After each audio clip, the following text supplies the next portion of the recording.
Pihak Dinas Pendidikan Kota Tanjung Pinang mengungkapkan capaian target kurikulum khususnya di jenjang pendidikan SD masih tertinggal. Pernyataan tersebut diungkapkan Kadisdik Tanjung Pinang Endah Susilawati menyusul banyaknya siswa SD kelas 1 hingga kelas 3 yang tidak bisa membaca dan menulis.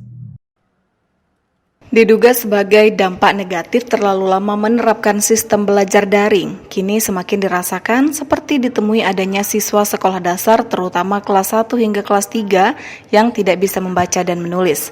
Hal ini karena siswa kesulitan belajar secara daring serta berbagai persoalan lainnya. Sedangkan penerapan pembelajaran tatap muka atau PTM terbatas yang baru dilakukan sejak 3 bulan terakhir belum mampu mengejar ketertinggalan target kurikulum yang dibebankan kepada OPD terkait dan satuan pendidikan yang ada.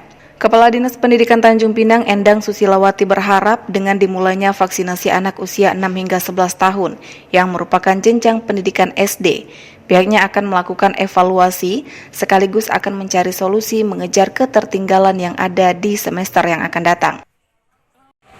Jadi harapannya semester awal yang kita mulai nanti di 3 Januari 2022 kita mengevaluasi, mengejar ketertinggalan kita yang selama ini.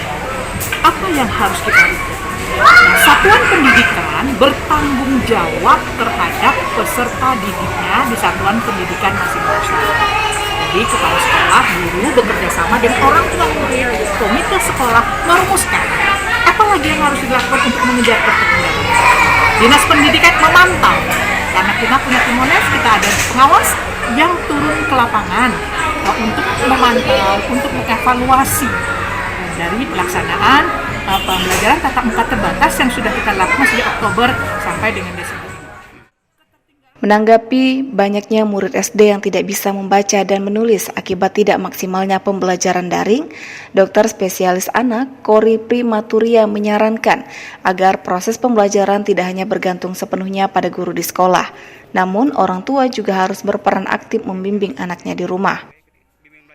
Proses pendidikan belajar ya, tidak harus dari tergantung sama guru. Kita kembalikan proses pertama belajar adalah di rumah, ya, dibantu sama orang tua. Misalnya sudah masuk rumah sekolah mungkin mengikuti kurikulum yang sudah tersedia, kita dibantu sama orang tua. Kita harus bekerja sama karena tidak mungkin kita dapat suasana yang optimal dalam masa pandemi saat ini ya. Sementara itu pemirsa, pantauan Tanjung Pinang TV di lapangan semenjak pembelajaran daring, sejumlah lembaga pendidikan non-formal seperti bimbingan belajar ataupun les private justru semakin meningkat. Namun karena harus mengeluarkan biaya tambahan, tak semua orang tua mampu mendaftarkan anaknya di sini. Oktarian melaporkan dari Tanjung Pinang.